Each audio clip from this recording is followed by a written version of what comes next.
Hey, I'm working on this Chevy Malibu, and I'm about to replace the steering rack on it. Let me add, you will need some sort of jack under the transmission to jack it up to do this job, because you will have to loosen some transmission mounting bolts, and you need to keep the transmission in place to keep it from falling down. And I had some problems with it, getting it out. The book tells me to remove the bolt that goes through, I don't know if you can see it there, through that transmission mount. It's holding it right there. Just remove that bolt, and then you can slide the steering rack out to the driver's side.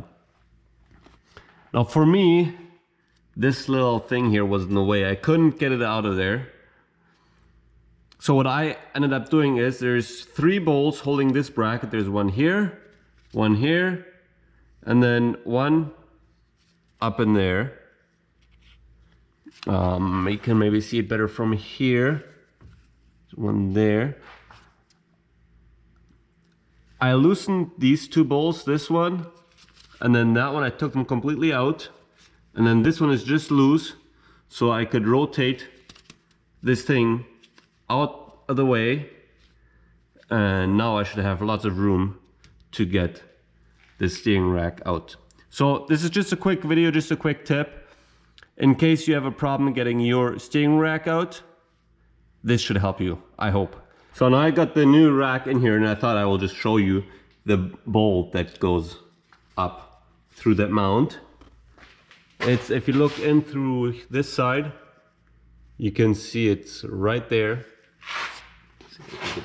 Better angle on there.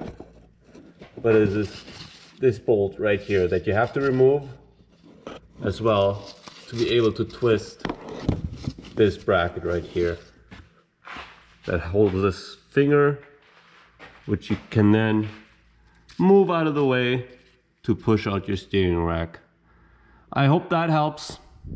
And the steering rack has 2 bolts, one there, it's actually this one right here, and then a nut on top, and then same right here, there's a bolt right here, and the nut on the top that you gotta hold. They're both 18mm. And then you have, of course, your steering column attaches to that shaft.